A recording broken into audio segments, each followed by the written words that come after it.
Hello, Bill. Good morning, Matt. Welcome to the DMZ, everyone.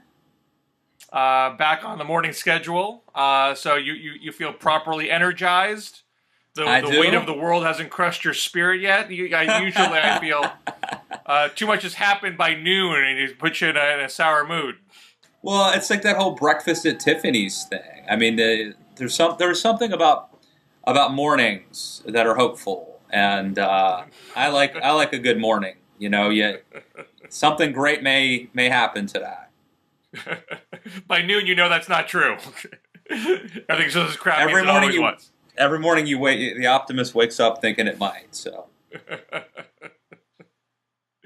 I saw a tweet the other day from Benji Sarlin, who's an MSNBC reporter, saying how weird it is for those of us in the 9/11 generation to be witnessing, this Iraq debate all over again.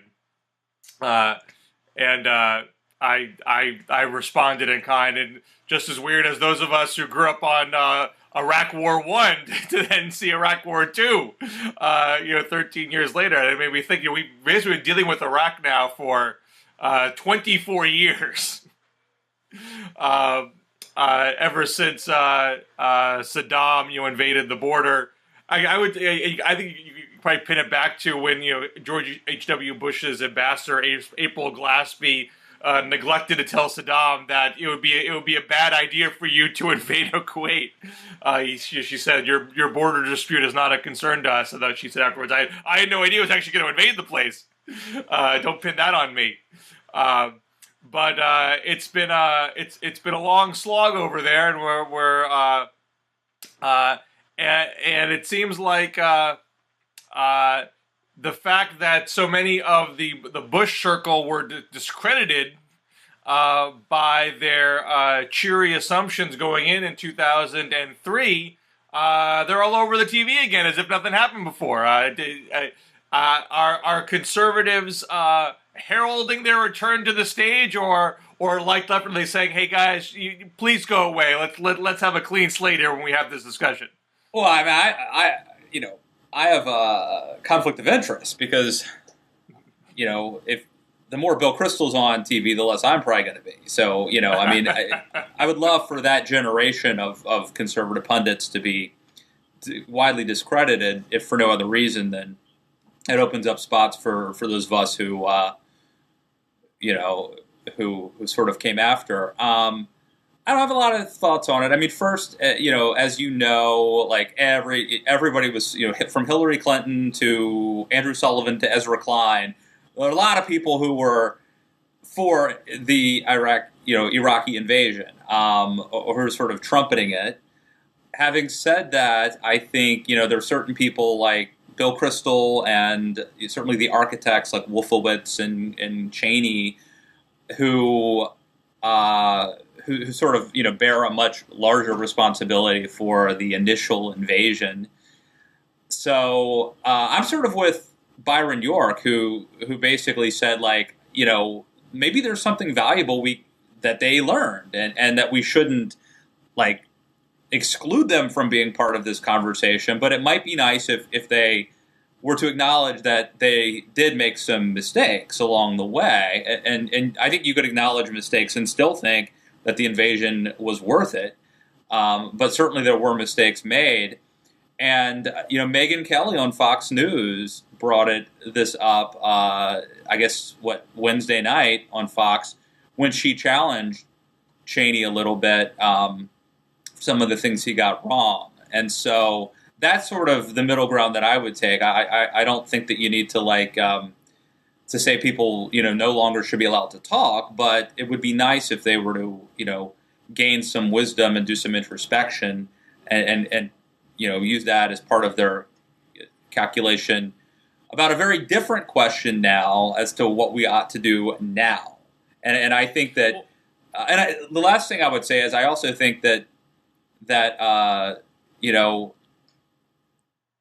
Bush Cheney made mistakes in 2003. I think Obama made mistakes. in terms of not keeping some troops there. And now I think there's this next question, which is what should we do? And that's a much harder thing to talk about. And that's where the Benji Sarlin thing hits home, which is it was very easy to second guess Bush Cheney, what they did in 2003. But now that we must grapple right now with what should we do today, it's a much harder thing when you're actually in the moment and having to, whether you're someone in power who's actually deciding what to do, or even a pundit saying what should we do. This is where the rubber meets the road. I mean, I certainly want to get to the what we do now question, because I wrote a piece about that earlier this week. But just to echo and to add what you were saying before, I totally agree that just because a person makes a policy error, that in and of itself should not banish you from all public discourse. Everybody makes mistakes in life, even colossal ones. It doesn't mean that all wisdom you have accrued over time is all negated.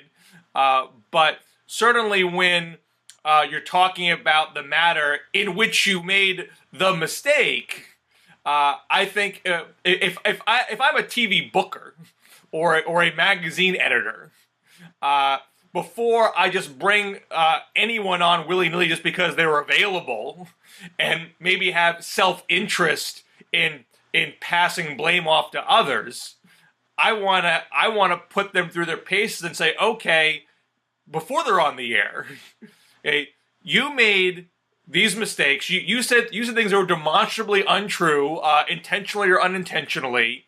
Bad things happened as a result. What did you learn from these mistakes? How have your views changed? How has your newfound wisdom apply to the current set of circumstances? If you can't answer that for me intelligently, then you're not contributing to the future discussion. You're just trying to wash away your sins and point the finger at somebody else. That to me is not. Maybe it's good for ratings and that you have a, right, well, you have a fresh that's argument. The point. No, but that's the point, Bill. It is. It's not.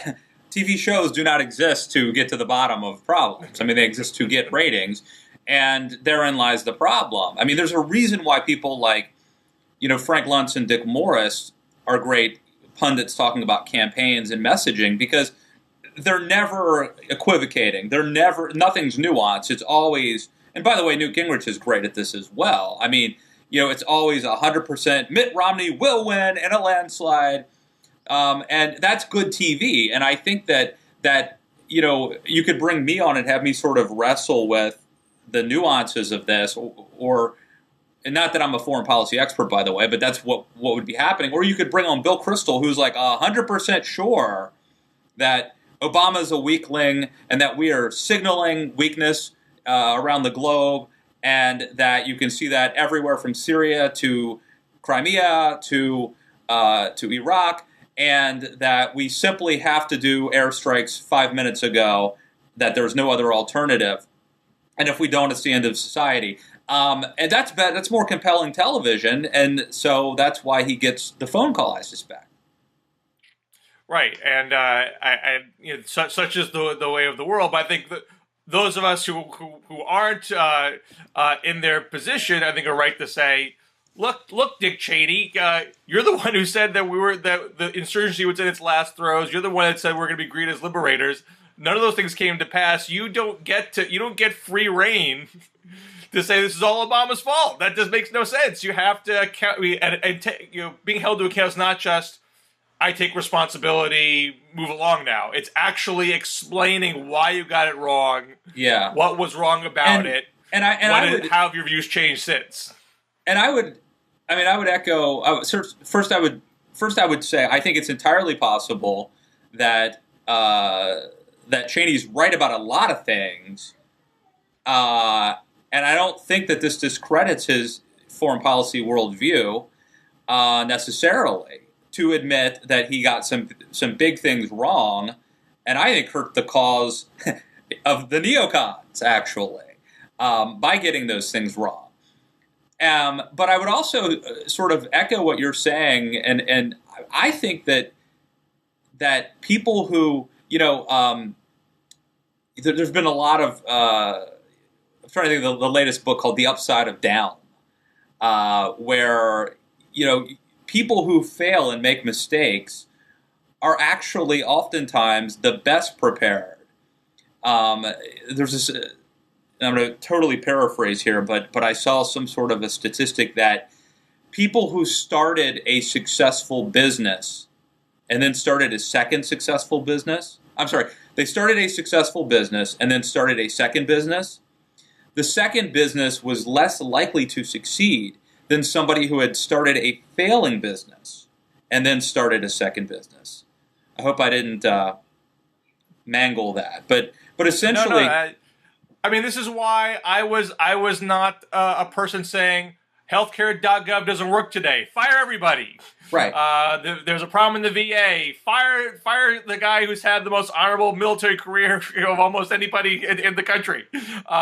Sometimes when mistakes happen, the people who are around might know how to fix them well. So I don't want to be knee-jerk about it. But if neoconservatism does not want to be discredited going forward, it has to explain why it didn't work out of the box. It has to show that, okay, just because this piece of it didn't work out, here's why the worldview still holds for these other reasons. But if your response is to ignore the giant elephant in the room, that's not restoring credibility. I agree with you completely. You have to deal with reality, and when greeted with liberators didn't happen, it was really, a lot of the most sort of egregious errors were based on sort of hype, and selling people that this wouldn't be as difficult as it was. So I completely agree with that. Now, having said that, I think you could make an argument that the neocons, and I'm using that term not derisively, just because those for intervention is longer. I mean, the whole neocon word is radically changed from what it originally meant when it first came into existence, and I'm sort of reluctantly using it, not derisively. But I think you could make a pretty compelling case that if you look at the world today, what is happening, that there is a danger when America sort of steps back and doesn't keep reserve troops in Iraq, that bad things happen, that there is a vacuum that will be filled by bad actors and by terrorists. And when you look at the geopolitical situation with Putin, that when America doesn't look strong, so I mean, I think that they have an argument, and I think their argument looks better today than it did even a year or two ago, based on the world situation. But I think they have to acknowledge, that mistakes were made. And I think there's definitely a place for that debate. And what was it a mistake for the troops to get pulled out? Of course, there's also a secondary argument: was it our choice? Was it that Obama didn't take the negotiation seriously, or was it that the Iraqi government was really inflexible on the matter? That's sort of a side discussion. Well, everyone should read the Dexter Filkins New Yorker piece, "What We Left Behind in Iraq," that was a great piece. But there's also a piece by a former Obama, I think, Pentagon official that also laid out how those negotiations went down. And granted, that guy is from the inside; he obviously has an internal bias, but it was a pretty detailed piece. So I would read both of those pieces. I think they both have a lot of important information, and I think it's an important discussion to have because you want to learn why things went wrong. I do think that it's not terribly relevant to the question, what do you do now? Nor do I think the 2003 debate is relevant to the question, what do you do now? Yeah, I think it was Jonathan Chait who's making the point that liberals are sort of more interested in casting blame and taking down the Cheneys and the Crystals than they are in answering this question. And I would say that that's probably true of both sides, actually. And I think you're right that the real question is, what do we do now? Well, and this liberal is not doing that. I had a piece in the week.com earlier which said, Iraq was not a threat to us in 2013, but now it is. I mean, there is, I think, there's a bit of an isolationist view, and I'm not trying to use that term pejoratively. I mean, it's a view that if we get involved abroad, bad things happen. Backlashes happen. Right. We're clumsy. We're overly aggressive. The local populace chafes at our bigfooting. It brings about all this specter of imperialism, and so it always does more harm than good. We're just better off staying out. And then, of course, the opposite point would be, when we don't get involved in the world, bad things happen. Sure. You're damned if you do, damned if you don't. And Reagan mostly found that middle ground of sort of supporting indigenous actors, but that's that doesn't always work either, right? And Obama's tried that. I don't hold the isolationist view for that reason, but I understand if that is your fundamental view, why that would not change. I'm sorry, go on.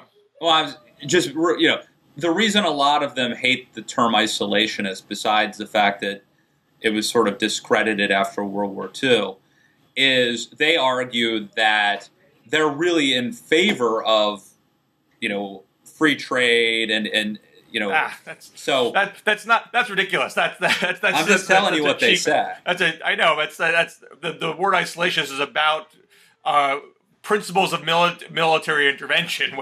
It's not about whether we're going to be economically integrated to the world or not. So that's but they're not. They're saying that they're not protectionist in terms of tariffs. Fine, you're not protectionist. I agree that you're not protectionist. Congratulations.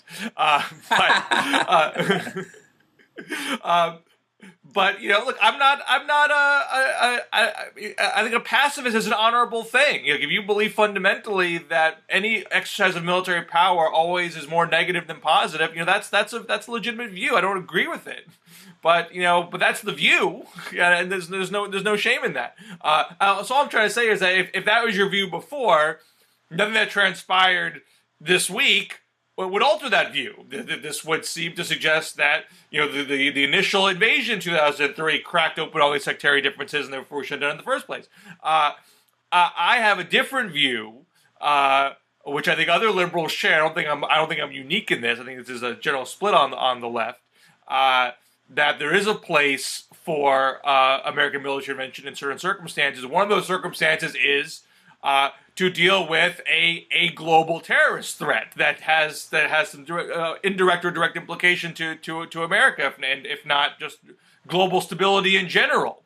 And there was an argument in 2003 that we should not go into Iraq because it distracts from the fight against Al-Qaeda in Afghanistan.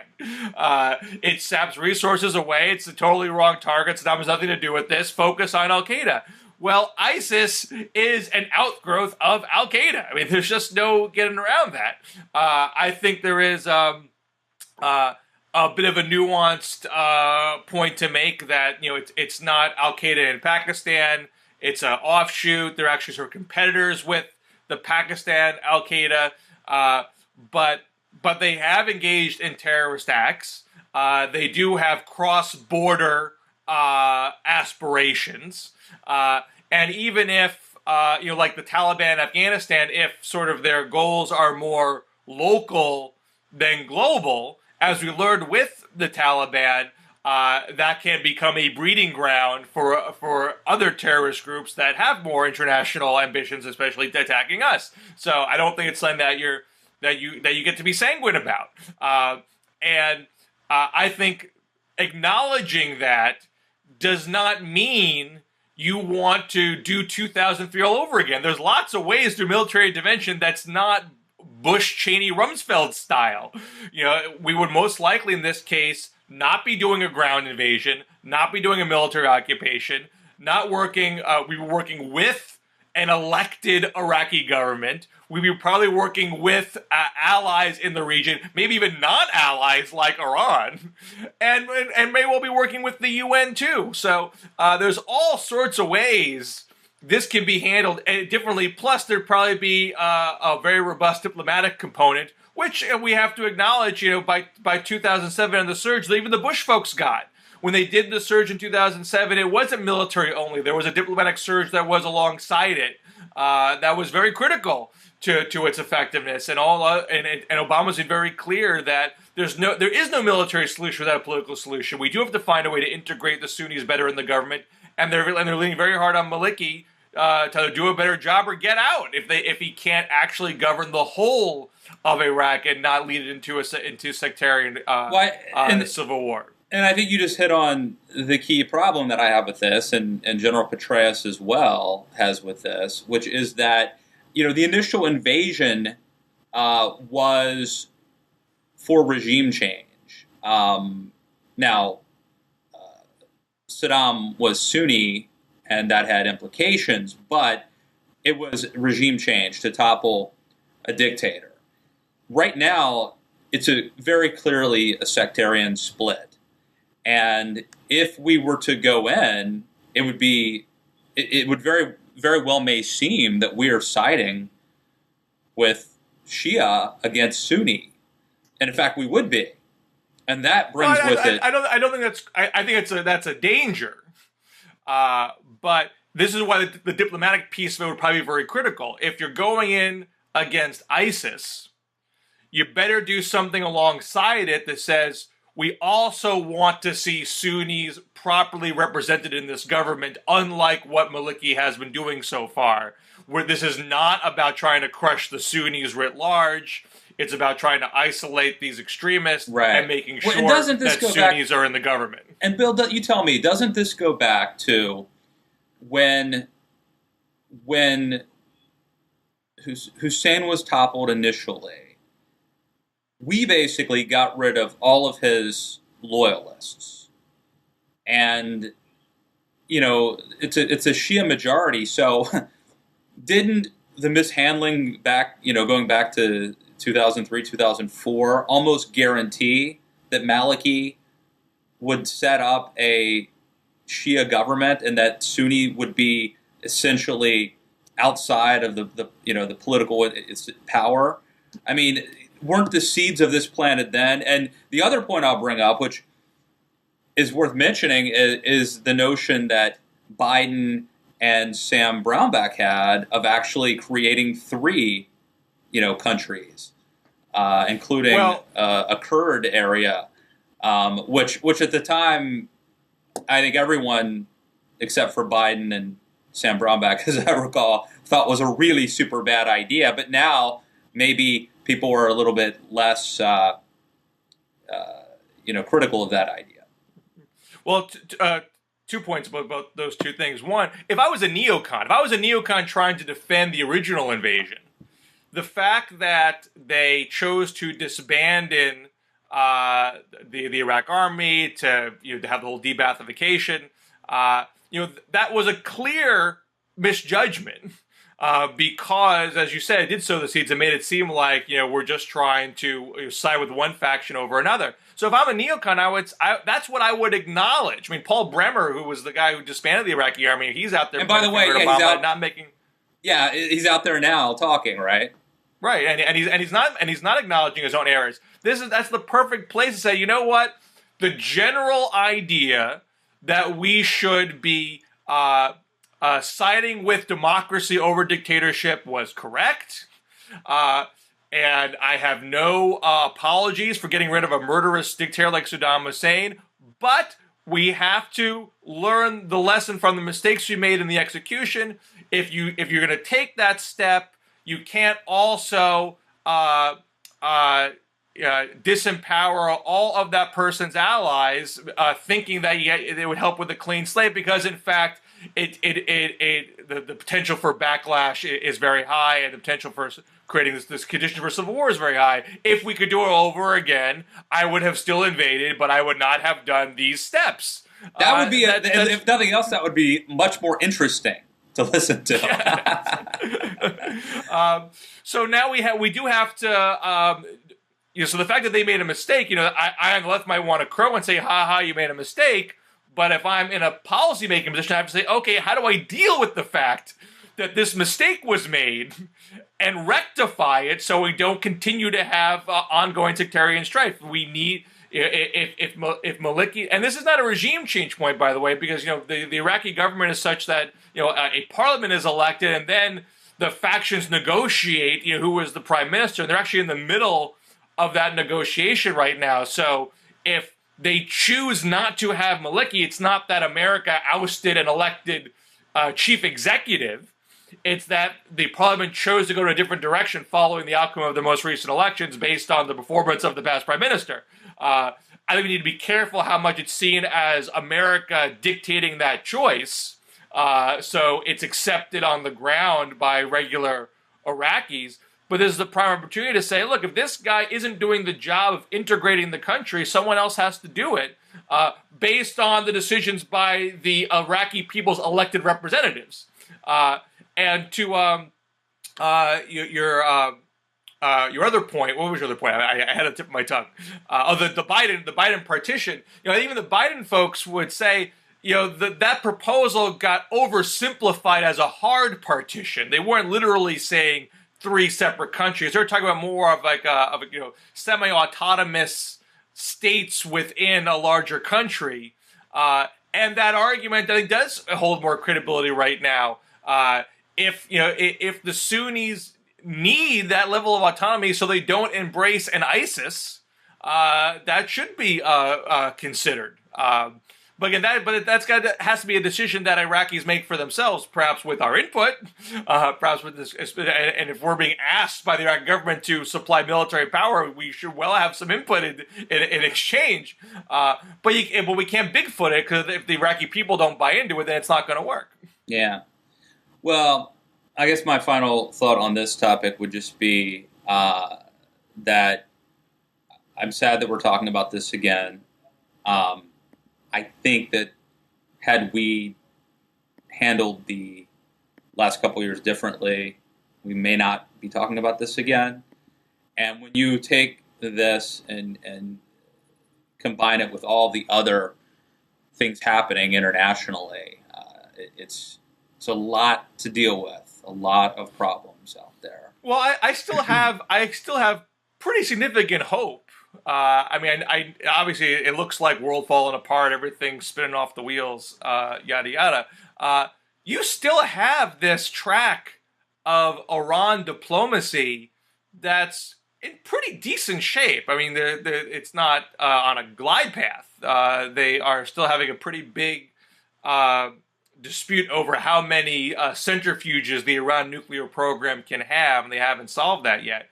But the talks proceed pretty quietly, pretty amicably. There's not a lot of saber rattling on both sides. There's even some discussion that what's going on in Iraq might actually facilitate those talks, because the Iranian interests and the American interests are converging more.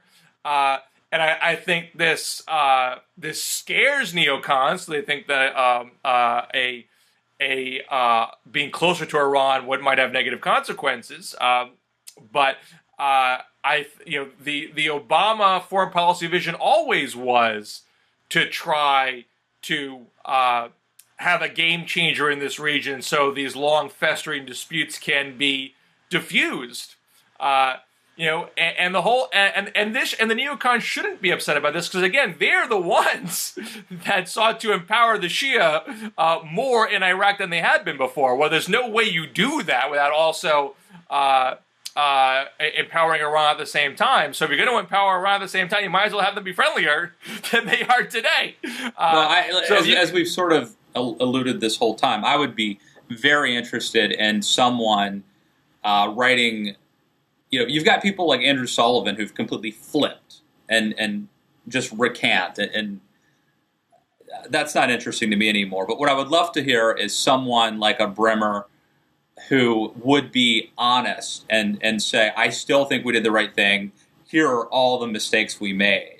That would be a great read if someone actually, maybe someone has done it and I'm not aware of it, But I would be very interested in that, because I think that would be something maybe we actually could learn from. That. Well, I mean, I think we have folks like Andrew Sullivan and Peter Beinart that acknowledge their errors and just completely transform their entire foreign policy view. Right. Which if so long as that's honest, that's perfectly fine. But I think you and I are suggesting can you still be a neocon having acknowledged these past mistakes?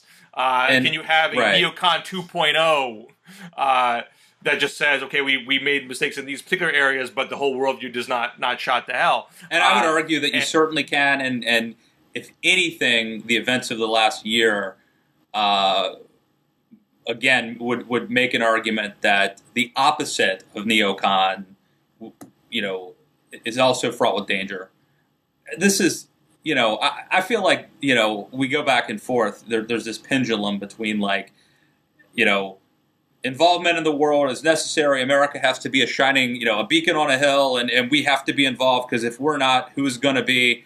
And then the things will inevitably go wrong, because they always do. And then the other extreme would be, we only mess things up when we get involved. We're better off doing some nation building at home, and meanwhile the world burns and goes to hell without us there. And so I think we're now at that end of the of the pendulum swing, where the neocon worldview, I think, is maybe a little more welcome now than it was a year ago. But it would be interesting to hear, but here's where we went wrong. That would be interesting. Why don't we shift to domestic politics? Do you want to talk about the latest from Brian Schweitzer, or the House leadership races, or the Mississippi primary that's coming up? There's a whole bunch of stuff out there that's intriguing. Yeah, let's do a quick rundown of what I'm sort of paying attention to. One majority leader race, you've got Raul Labrador, who's running, which seems to be a quixotic campaign against Kevin McCarthy. Unless that vote's going to happen before this gets posted, I guess, right? That vote's supposed to be today on Thursday? I think so. So by the time this is posted, that may be somewhat of a moot point.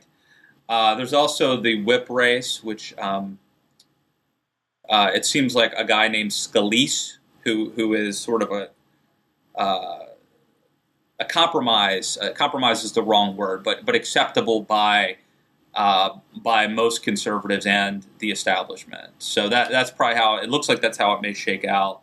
And then there's word that John Boehner is much more likely to stay on as Speaker and to stay in office as a result of Eric Cantor's loss.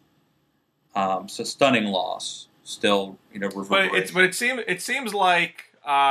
Despite this Labrador challenge, which most people think is not going to get very far, that McCarthy has a locked up, who's more of a GOP establishment choice. I don't know if it's going to be Scalise or who's sort of a common ground choice within the party's factions, or will it be Peter Roxham? I think is considered a bit more establishment. It seems like blood is not on the floor within the House caucus right now, despite the Cantor defeat. But on the other hand, you have this very contentious primary race happening in Mississippi, which I think, unlike the Cantor-Bratt race, which feels like barely a dime's worth of difference between these people if you really scratch the surface, you have this sort of fundamental debate in Mississippi where Thad Cochran, the incumbent, is saying, it is a good thing that I, as a senator, represented our interests and found federal money to fund local infrastructure projects at home.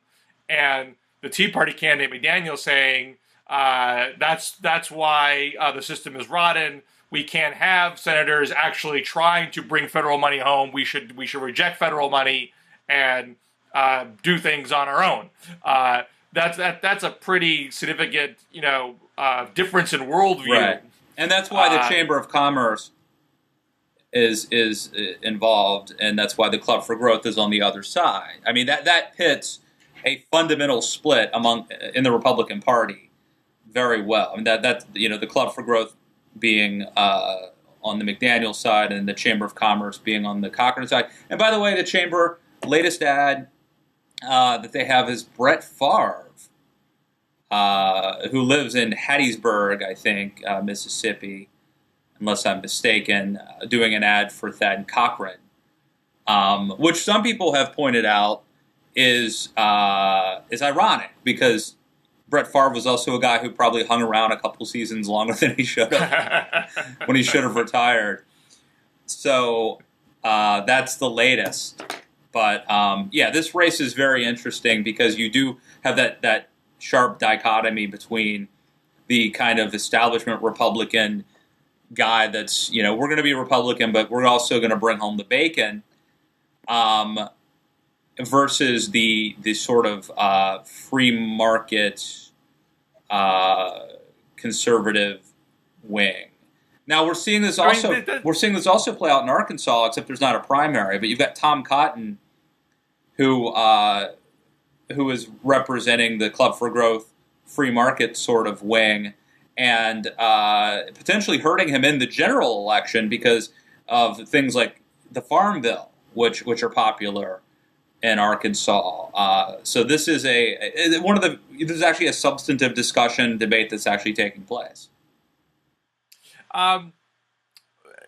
Does it strike you as being potentially damaging if a senator can no longer do his or her job by ensuring that local infrastructure gets funded? I mean, infrastructure traditionally has not been a matter of partisan difference. There's certain things that government just does. Government builds roads. Government builds sewer systems. We don't privatize those things. If Thad Cochran is doing his due diligence to make sure the federal government doesn't neglect his state, Mississippi gets more back from the federal government than they put in taxes. And have the Tea Party then take that and treat that as Exhibit A of overspending, as if that kind of spending is more than a drop in the bucket of the broader federal budget. Does that not distort distort the whole spending debate, distort what conservatism should be about? It would seem to offer a very radical notion of what government should be, and won't the voters of Mississippi be the ones getting the short stick at the end of the day? All of a sudden, their projects dry up because they literally have a senator there who doesn't lift a finger to help with their projects. It would seem to at best be a Pyrrhic victory. That guy would be tossed out in a few years, and people realize, wait a second, all of a sudden our roads suck. That's no good. Well, I'm not sure that Mississippi's roads are that great as we speak. They can always be worse. Look, I went to college in West Virginia, and there's a state, for example, where I believe there's a Coast Guard base in West Virginia, which is, of course, a landlocked state. But Robert C. Byrd was there bringing back the pork. And I went to college at Shepherd. It's now Shepherd University, and I haven't been back in a year, but I think there's now a statue, a Robert Byrd statue. There's like a Robert Byrd library building. These guys who brought back all the bacon, their states didn't get ahead. That is an interesting point, that people like Robert C. Byrd, their state kept electing these guys because they would bring home the bacon, and the states kept falling behind and getting poorer and poorer, and the roads are not that great. So, for what it's worth, look, I think that there are legitimate things that a government ought to be doing, and infrastructure is one of them. Having safe bridges and roads is good for the economy. Obviously, it's a public safety issue as well, and that's very important. I think there is a question of, at what level should federal funds be involved in these things versus, should your local taxes be paying for them? But I also think there's a sense that, things like earmarks and the sort of horse trading that happens where, sort of the cronyism that was involved and getting, I'll support this project if you'll. I mean, on one hand, that worked, right? That got legislation passed and sometimes would help prevent things such as a government shutdown. On the other hand, I think that it's understandable that the public got fed up with that sort of cronyism and kind of borderline corruption. So I think that you could go too far with this, but overall, I mean, I'm kind of I think philosophically speaking, I'm probably closer to the McDaniel camp on this than the Cochran camp. Now, so that race comes to a head on Tuesday. There's another primary race on Tuesday that's gotten less attention. Yeah. I don't know much about it. In Oklahoma. What should folks know in advance of that race? The Oklahoma race, I think, is utterly fascinating. You have two people running. I mean, there are more than two people running, which is why it may go to a runoff, which may not be decided till August. But the two heavyweight contenders are a guy named T.W. Shannon, who was the Speaker of the Oklahoma House of Representatives. He's backed by people like Sarah Palin, the Senate Conservatives Fund, Ted Cruz, also J.C. Watts. So he's half African American, half Native American.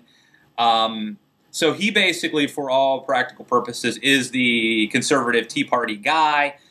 He's also, it's an open seat to fill Senator Tom Coburn's seat. Also running is a guy named Representative James Lankford, who is, they're attempting to cast him as the establishment guy, but he has the benefit of having been basically having run for many years a Christian summer camp in Oklahoma where tens of thousands of Oklahomans went through this summer camp. And, apparently there are just these legions of loyalists who turn out to vote for him, who don't necessarily even vote in any other elections that he has up his sleeve. Lankford appears to have more money. Lankford appears to probably have the superior organization. But Shannon is the sort of, Cruz, Palin, Tea Party guy. And so it's going to be very interesting to watch what happens. I think it reminds me a little bit of the Nebraska race, where, remember in Nebraska you had a guy named Ben Sass, who was really kind of an establishment guy, but he became the Tea Party guy. Even though he's friends with Karl Rove and was a university president, he became the Tea Party guy. And this other guy named Shane Osborne, who was fairly conservative, who became, cast as the establishment hack. Well, I think a similar thing is sort of happening where T.W. Shannon, the Speaker of the House of Oklahoma, became the outsider, and this guy, James Lankford, became the establishment Washington, D.C. guy, when in fact he's probably fairly conservative. So my guess is whoever wins will be acceptable to the other. I hope this will be like Nebraska, where whoever wins, they kiss and make up. Not that it's going to matter in Oklahoma anyway. It's going to be a Republican seat, but I do think that if Republicans want to take the Senate, it's going to be tough enough without having any sort of lingering resentment or bitterness that would hold over long after, especially if this thing goes into August. So that's certainly one to watch. I don't think it's gotten nearly as much attention as it deserves. And if I had to bet who will come out ahead at this point, it looks like James Lankford. Very interesting. Now, there's also some activity happening on the Democratic side presidentially, in that you have, we talked a little about Brian Schweitzer last week. He gave another profile to the National Journal this week where he made some eyebrow-raising comments saying that Eric Cantor was effeminate, and something about... He said that there's this thing that some Southerners have, and he said that he has gaydar that's 60 to 70% accurate, and that if he saw Eric Cantor on TV, without knowing anything else, he would assume he was gay. So there's that. Yeah, that's probably not the best way to run a This Democratic is from primary. Maren Cogan's, who's great, by the way. She does great stuff. Her piece. And, when I read stuff like that, and I took a swipe at Schweitzer before, saying he had a bizarre approach to this whole potential primary challenge, and maybe he just wants to let his he free was at flag the fly Romney and have a good meeting, time right? with it. But well, that's the other weird thing that he did. He speaks at the Mitt Romney. For those who weren't following, he has these annual summits where he brings together his donor circle and big name Republican politicians and strategists, and have a big confab over where the party should go. And I still don't understand why Schweitzer went and spoke. And did Romney extend an invite? Did he approach Romney? I'm not clear about that. But he gave a talk there, and I don't think he said things that were any different than his usual mix of policy positions. But he had nice words for Romney as a person, which a little weird to do, again, in the context of he's calling Obama a corporatist and hammering Hillary for being close to Wall Street. Yet Romney is peaches. That doesn't quite add up, for a Democratic primary. So I get the sense that he's really running more for talk show host than for anything else. That seems to be, and even talks about in that National Journal piece how he has this whole, he brings the satellite trucks up to his remote Montana ranch and does all his MSNBC appearances from there, because he already has a contributor contract. But it sounds like he's trying to step up the ladder and get his own show, if you ask me. Whereas also in the National Journal, you have this big profile on Bernie Sanders, who gets a little less coverage because he's not as flamboyant as Schweitzer is, but he is saying pretty openly that he says in the National Journal, "I'm looking forward to running for president." So he's clearly serious about it. It's not clear if you do it in a primary or as a third-party candidate, but he has a fairly complete ideological critique of the current system that he's honed for decades, and he's testing out on the stump. He's not just tossing off cheeky sound bites to reporters. He's giving long policy addresses to the faithful, and trying to build a bottom-up movement the way he did in Vermont and became pretty untouchable politically in Vermont. And he doesn't take pot shots at Hillary. So he doesn't personalize it. He's making his own critique about the American political system, about party politics in general, and I don't necessarily think he would win against Hillary, but I think he would force a more substantive debate with Hillary about the direction of the party. That would be worth having. Whoever was the winner at the end, be putting some real issues on the table, and that would have value as far as shaping the entire 2016 discussion. So, if Hillary is just kind of waltzing along and everyone on the Republican Party is being pulled to the right, that has some risk of maybe pulling Hillary to the right in the process, because there's no other center of gravity putting other issues on the table between December 2015 and June 2016. So I think Sanders is a more relevant person to watch in this discussion than Schweitzer is. It will be interesting, and I do think that Hillary's not gonna be unopposed. There's too much reason for somebody to run against her, whether they think they can win or not. So good for them. It's gonna be good for us too to cover. You want to close it up, or you want to talk Redskins? I'm not as focused on the Redskins as you are. I'm not a fan of the name. I feel its end will come eventually. I love the idea of Washington Department of Football. That tells me is a much better name for a team. Well, the Washington Reagans has been bandied about of late, and I would approve of that. You guys want to just slap Reagan on anything? Government buildings. There's a Reagan building. There's a Reagan airport. Why not a Reagan football team? Let's go out there and win one for the giver. That would be closer to Reagan's spirit than a giant government building. I will not rest until we are on a Ronald Reagan Blogging Hits TV show, wearing my Ronald Reagan polo shirt, looking at my Ronald Reagan laptop. Then I will rest. But now the federal government is wagging its finger at the Redskins, saying you don't have trademark protection anymore for the name. If you want to go sell Redskins shirts on the street, you can do that, and the team doesn't get any money. We could just call this show the Washington Redskins, and who's stopping us now? Look, if I were going to name a team today, I wouldn't name them the Washington Redskins. But this is my team. This is a team I grew up with. This is a team with Doug Williams. And by the way, I think they were the last team to integrate, but they were the first team to have an African-American quarterback named Doug Williams win a Super Bowl. And this is a team that I grew up with Theismann and the leg thing happening, John Riggins running, you go down the list. Mark Rippon, Jay Schrader. I mean, this is Art Monk. This is a very storied franchise during my childhood, the Joe Gibbs era. I think they won 3 Super Bowls, went to 4. If Riggins hadn't been out partying, they might have won 4.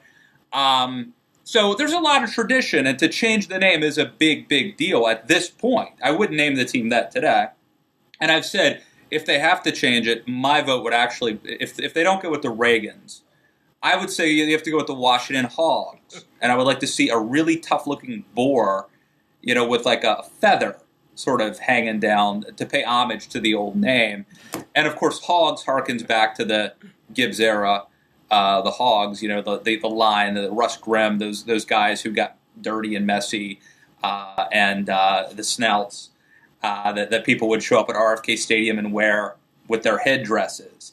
And so, look, I'm not a fan of changing the name at this point. I wouldn't name them that if we were starting over. But I'm with Sally Jenkins, the Washington Post columnist, the great Sally Jenkins, who argues that if they change, they ought to do it on their own and not have the federal government sort of, I just don't like this, the way that the Patent and Trademark Office is, we know what they're doing. This isn't like a coincidence. This is a sort of a political thing. I don't like their methodology for trying to bring about this change. The heavy hand of government.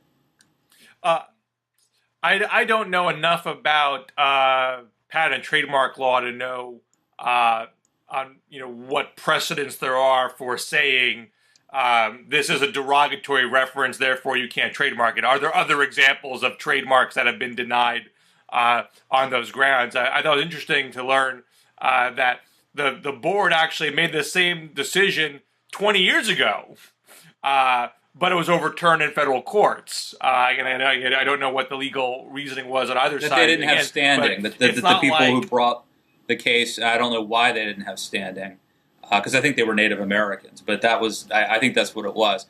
But look, what about the fighting, what are we going to do about the Fighting Irish of Notre Dame? Because all it takes is an Irishman bringing a suit, apparently.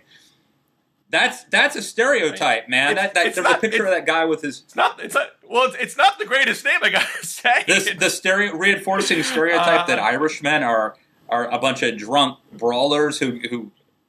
It kind of is actually. A drop of a hat. It's offensive. But I'm not Irish, so I'm not the one complaining about it. But you could make the case. But clearly, I think it's very obvious that the vast majority of Native Americans are not happy with the name, and it's just a name. I mean, if you're making people angry, if it's hurting your brand, I mean, how many people are buying Redskins gear outside the Washington D.C. area? Because how ridiculous would you look with it? They might be able to get a whole lot more merchandise sales if they had a cooler name and a cooler logo that didn't seem like such a racist throwback. There's also, here's something that's never brought up, by the way. I just thought of it. I don't think anyone's ever brought it up. But the rivalry between the Cowboys and the Redskins. That's sort of, partly premised on cowboys and Indians fighting to a certain degree. I mean, obviously the fact that they're both... They can have go rivalry with the Chiefs. What's that? Have a rivalry with the Chiefs. Cars of the Tomahawks or something. You know, I mean, there's all sorts... There's other names that harken back There's to also the Redskin potato idea. They're not literally a There's racial the Redskins slur. potato idea. There's the Skins. Just simply calling them the Skins, which is already their nickname. I mean, there are ideas, right. But look, here's the other thing. If you are a sort of average guy where I'm from, Wolfsville, Maryland. Oh, my light went out. That means we talked too long, Bill. I got this thing on a timer. No, but if you're just sort of a regular guy and you're looking at all the changes that are happening in the world, and the one thing you've got is your football team, and now they're telling you that your football team is offensive, and that the team you've been rooting for since the Joe Gibbs era, they have to change their name too. I mean, where does this stuff end? Where does the political correctness? Where does it end? If to repurpose a Matt Lewis quote, there's more to life than politics, and there's more to life than a football team's name. You know, this is a clear case of get over it. I'm reminded of the great. Stop having a racist. I'm reminded of the great George Carlin skit where he says, "I think spokesman ought to be spokespersons, but they want to take it too far. They want me to call that thing in the street a person hole cover." That's the kind of thing you would hear on Late Night with David Letterperson. And so, you know, I mean, where does it end? You know, and the you know, what about the Cleveland Indians and their hat, the chief, whatever his name is? That's way worse than the Redskins. It's an awful hat.